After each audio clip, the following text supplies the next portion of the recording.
ভোরের প্রথম আলো যখন প্রকৃতি ধীরে ধীরে জেগে ওঠে, আমরা ঠিক তখনই পা রাখলাম এক স্নিগ্ধ শান্ত এক গ্রামের পথে, নাম পাঁচগাঁও। ভারত বাংলাদেশ সীমান্তে অবস্থিত বাংলাদেশের এক অনন্য রত্ন নেত্রকোনা। এখানে আছে এমন সব প্রাকৃতিক সৌন্দর্য যেগুলো আজও অনেকের কাছে অজানা। ভারতের সীমান্ত ঘেঁষা এই জেলায় রয়েছে বিখ্যাত চন্দ্রডিঙ্গা পাহাড়, আর পাহাড় বেয়ে গড়ে ওঠা বিরিশিরি হয়ে গেছে এখানকার প্রধান আকর্ষণ। সেই সঙ্গে রয়েছে রহস্যময় চীনামাটির পাহাড়। তাছাড়া রয়েছে ট্যুরিস্টদের কাছে একেবারে অপরিচিত কিছু গন্তব্য যা শুধু চোখ দিয়ে উপলব্ধি করা যায়। তো এমন সৌন্দর্য নিয়ে আমাদের আজকের ভিডিও। তো চলেন ভিডিওটি শুরু করা যাক।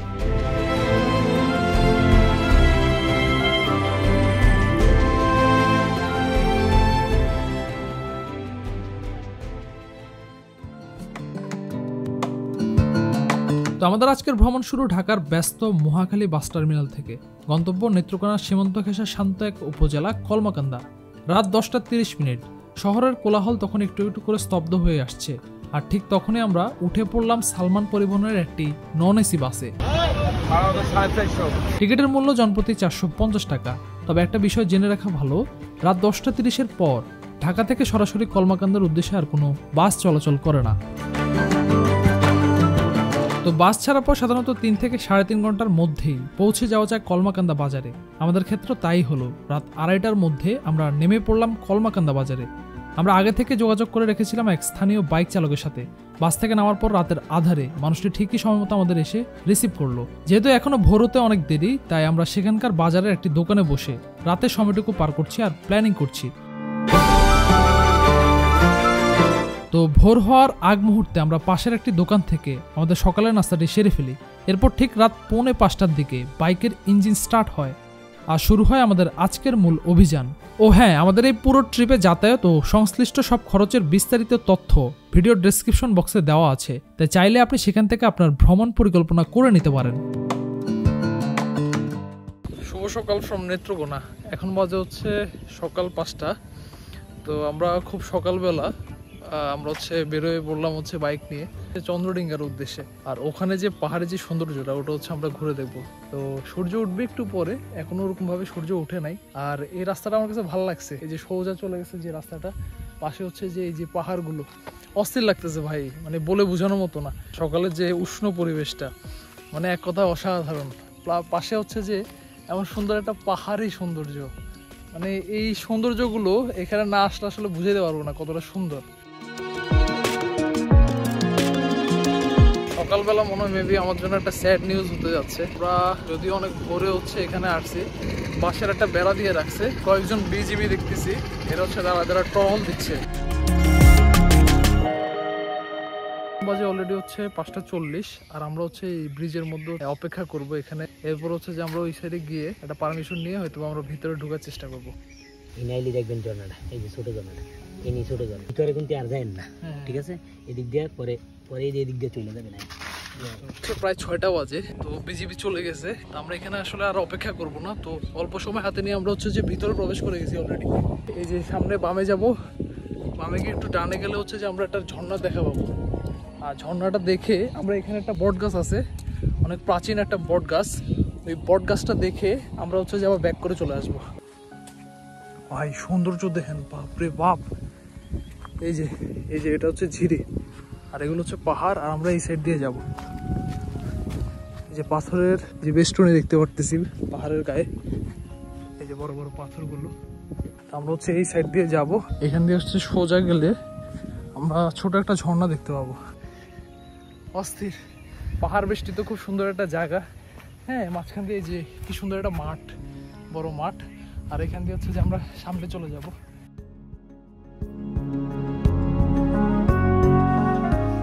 এই ঝিরি দেখে মনে হচ্ছে যে আমরা মোটামুটি চলে আসছি।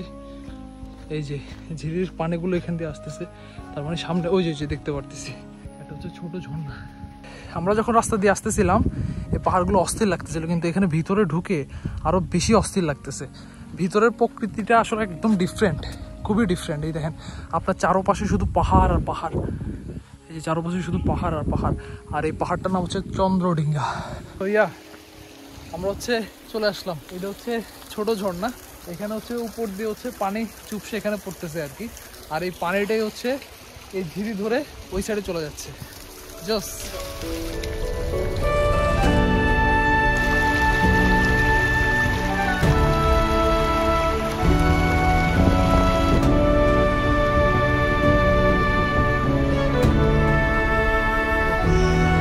এই যে এখানে আরেকটা ঝর্ণা দেখতে পেলাম, ওখান দিয়ে আরেকটু ভিতরে ঢুকে এই যে আরেকটা ঝর্ণা উপর থেকে নেমে আসছে, আর এটা হচ্ছে ঝিরি দিয়ে চলে গেছে।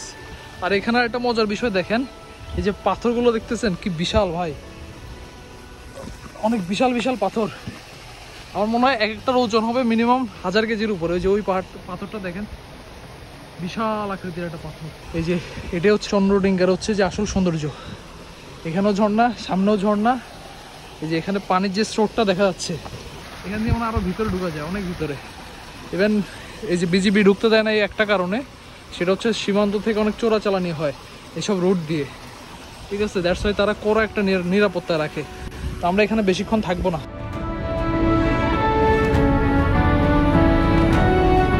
এখান দিয়েও ঝিরি চলে গেছে, এখান দিয়ে আসতেছে, এখান দিয়ে আসতেছে, আর এখান দিয়ে চলে যাচ্ছে পানিগুলো।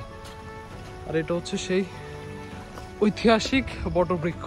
আমার পিছনে এই যে বটবৃক্ষটা দেখতে পারতেছেন, এই বটবৃক্ষ প্রায় আজ থেকে 100 বছরের পুরনো। তো তৎকালীন ব্রিটিশ শাসনামলে হচ্ছে যে এই বট গাছটা লাগানো হয়েছে একটা কারণে, এখানে যে বাজারটা রয়েছে সেই বাজারের লোকজন একটা সময় হচ্ছে এই বটবৃক্ষের ছায়াতলে বসে হচ্ছে বিশ্রাম করতো।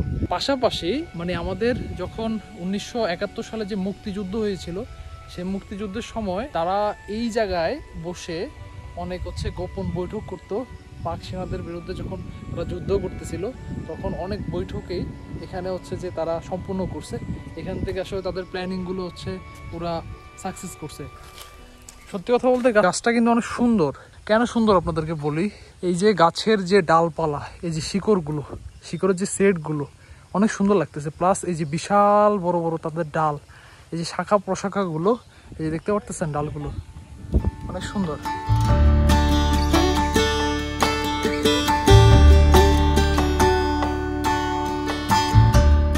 এখান দিয়ে পারে আমরা সামনে চলে যাব, ঠিক আছে। সকাল সকাল আসলে এদিক দিয়া আমরা এখন ঝর্ণা, পাঁচগাঁও ঝর্ণা দেখা এখান দিক দিয়ে রওনা করছি, গুদারা পাড়ায় যাবো পাতলাবন, তখন দেখা পরে যাবো গোপালবাড়ি টিলা। নদীটার নাম কি? এই নদীটা এমনি মহাদেব নদী বলে, মহাদেব নদী।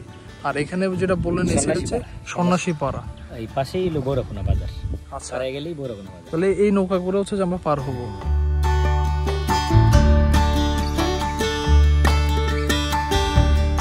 এটা হচ্ছে ঘোড়ার গাড়ি। এই অঞ্চলের মানুষজন এখনো এখানে আসলে ঘোড়ার গাড়ি দিয়ে এই যেমন কৃষি যে পণ্যগুলো, ফসল, শস্য বা সার বা যে কোনো খড়কুটা, এখন হচ্ছে যে ঘোড়ার গাড়ি করে তারা এক জায়গা থেকে অন্য জায়গায় হচ্ছে নিয়ে যায়। এই যে সিনারি ওটা খুব সুন্দর। এই যে দেখেন আমার পিছনে নিচে সব হচ্ছে ফসলের মাঠ, আর পিছনে যে ওই নদীটা দেখতে পারতেছেন ওটা হচ্ছে মহাদেব নদী, যেটা হচ্ছে আমরা একটু আগে ক্রস করলাম। দেখতে পারতেছেন সৌন্দর্যের বিশালতা কতটুকু, অস্থির না? এটা দেখতে হলে এখানে আসতে হবে।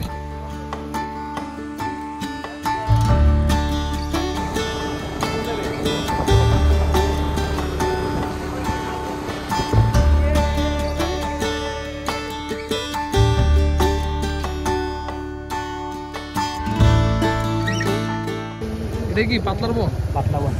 মূলত পাতলার বন নাম হওয়ার কারণটা কি? এই যে গ্রামের নাম এটা পাতলা বন, মানে বিকালবেলা খোলা মানে বল টল খেলায়। এখন আমরা যে জায়গাটাতে আসলাম এই জায়গাটার নাম হচ্ছে পাতলার বন।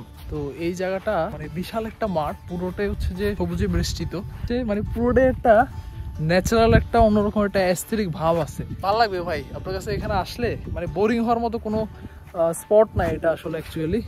কারণ যেখানেই তাকাবেন সেখানেই সবুজ, সবুজে ঘেরা অরণ্য, সুন্দর বিস্তৃত মাঠ, এই যে পাহাড়ি সৌন্দর্য, এখান দিয়ে প্রবাহমান নদী, আর এখানে হচ্ছে গাছগাছালি বিস্তীর্ণ সারি। খুবই ভালো লাগবে আপনার কাছে।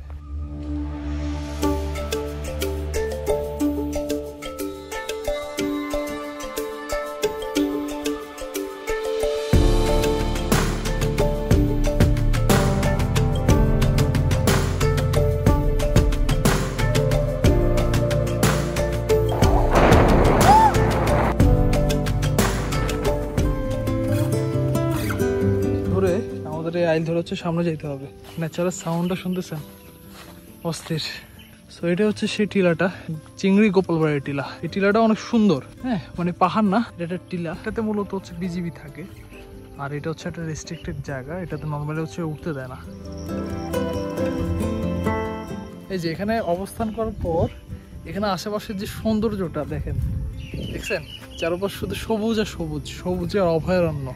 যে এই পাশেও টিলা, এই পাশেও টিলা, আমি যেখানে দাঁড়িয়ে আছি এটাও একটা টিলা। এই ছায়া ঘেরা, এই যে গাছগাছালি, মেঘ বৃষ্টির একটা লুকোচুরি সুন্দর করে হচ্ছে যে উপভোগ করতেছি। তবে এখানে নর্মালি পর্যটক আসা নিষেধ। তো আমাদের বাইকার ভাই বলতেছিল দেখেন বিজিবি আছে কিনা, যদি না থাকে তাহলে আপনারা আস্তে করে ঘুরে একটু একটু দেখে তারপরে চলে আসেন, ঠিক আছে। চারপাশে শুধু টিলা আর টিলা, অস্থির জায়গা ভাই, নেচার এক কথা অসাধারণ।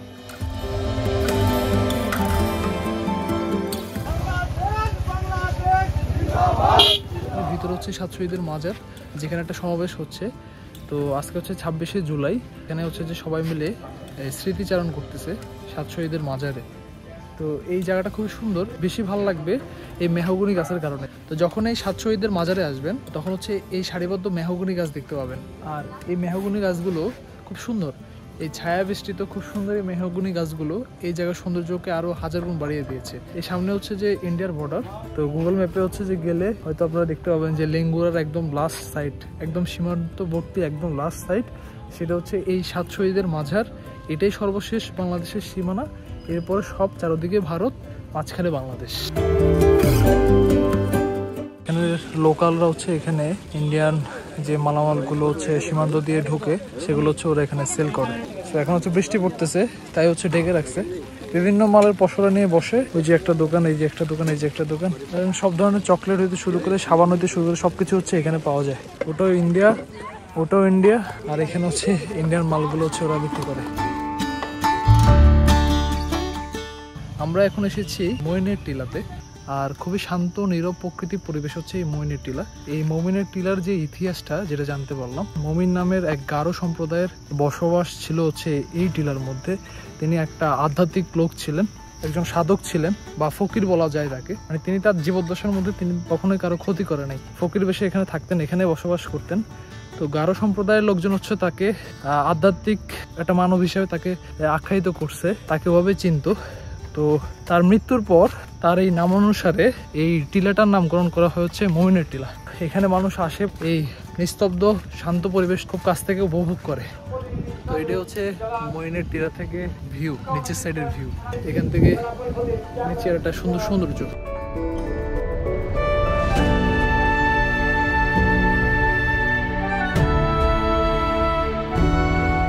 নাম কি?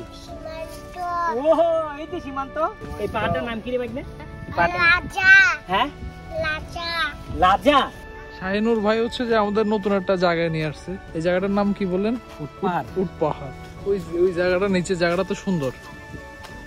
এই যে চলে। আচ্ছা ঠিক আছে। ও এই ভিউ তো অস্থির ভাই, এই যে ঢালটা কিন্তু অস্থির সেই। এটা তো কাইন্ড অফ কাশ্মীর লাগতেছে রে, ছোটখাটো একটা কাশ্মীরের মতো। ঠিক আছে, ভিউটা খুব সুন্দর।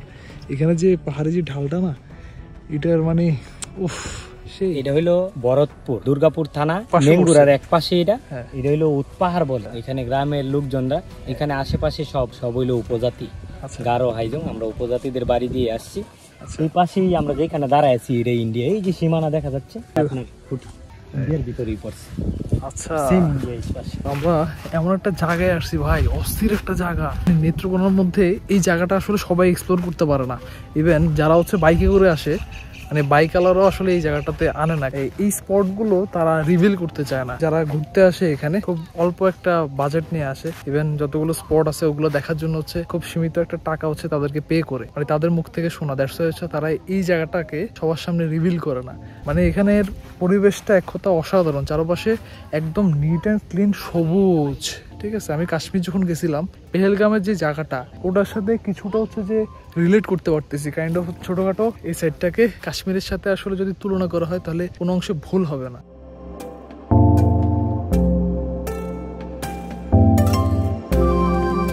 জায়গাটা হচ্ছে উট পাহাড়। ওই সাইডের ভিউ দেখেন, আর হচ্ছে এই সাইডের ভিউ দেখেন, অসাধারণ। কমলাকান্দাতে যদি কেউ ঘুরতে আসে তাহলে এই উট পাহাড়ে মাস্ট বি ভিজিট করবেন। মানে এখানকার সৌন্দর্য দেখে পাগল হয়ে যাবেন ভাই, এত সুন্দর।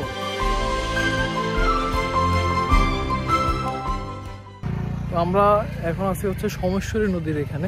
বর্তমানে নদীর যে অবস্থা, বিগত 3 থেকে 4 বছর আগেও নদীর যে বেহাল দশা দেখলাম, এখনো আসলে সেম অবস্থা। এই নদীর বালু খেতে খেতে, বালু ব্যবসা, এই যে বাণিজ্য করতে করতে মানুষ কি করছে এই জায়গাটাকে। আমরা বেরিশির দিকে যাব, সামনের এই নৌকাটা পাড়ি দিয়ে আমরা ওই পারে চলে যাব।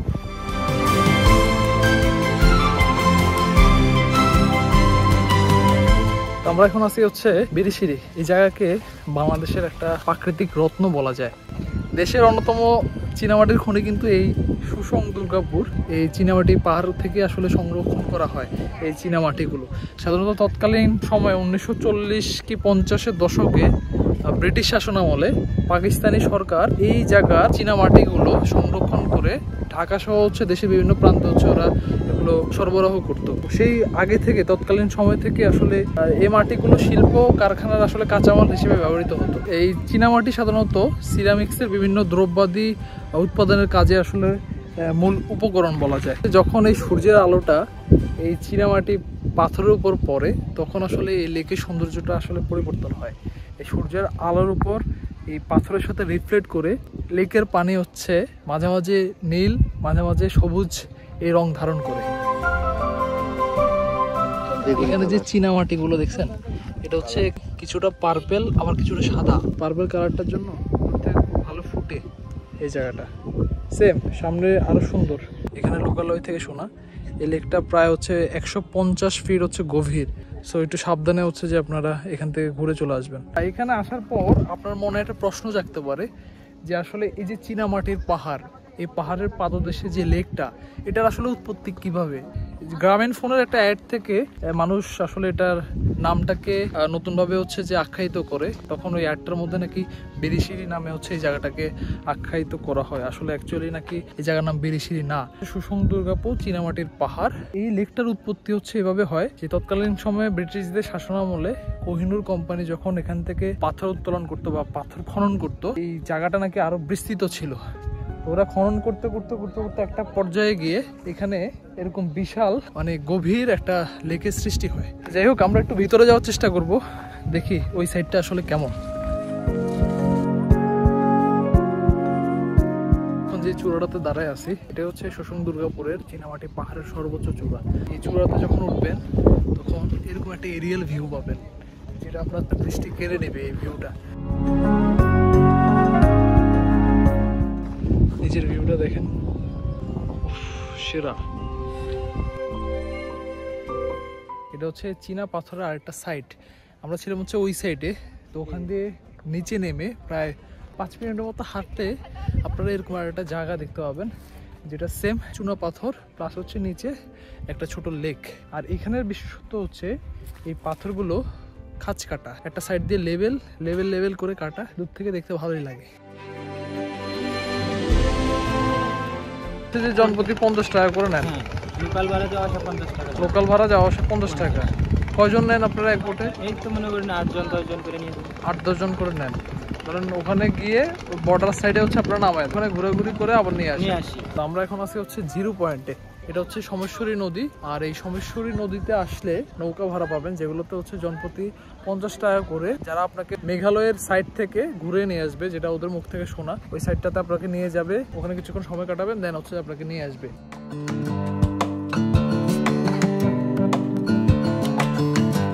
যে জায়গাটাতে আছি, জায়গাটার নাম হচ্ছে কমলা বাগান, যেটা হচ্ছে জিরো পয়েন্টের পাশে। আনফরচুনেটলি এখানে কোনো কমলা নাই, কমলার গাছও নাই। বাট আমরা এখানে একটা ওয়াচ টাওয়ার দেখতে পারতেছি। মানে এটা উন্মুক্ত ছিল, বাট এখন মেবি হচ্ছে ঝুঁকিপূর্ণ, দ্যাটস ওয়াই এটা বন্ধ করে দিছে। ওখানে দাঁড়িয়ে হচ্ছে সুন্দর একটা এরিয়াল ভিউ নেওয়া যায়। ঠিক আছে, এটাও সেম একটা টিলার মতো। জাস্ট আসবেন জিরো পয়েন্টে, এখানে নামবেন, ওখান থেকে নদীটা ঘুরে দেন এখানে আসতে পারেন। তো পুরোটাই হচ্ছে একটা টিলার মতো, নাম হচ্ছে কমলার বাগান। আর এখানে একটা ওয়াচ টাওয়ার পাবেন, এখান থেকে একটা মৃদু বাতাস পাবেন, আর শেষ বিকালে সৌন্দর্যটা এখান থেকে দেখবেন।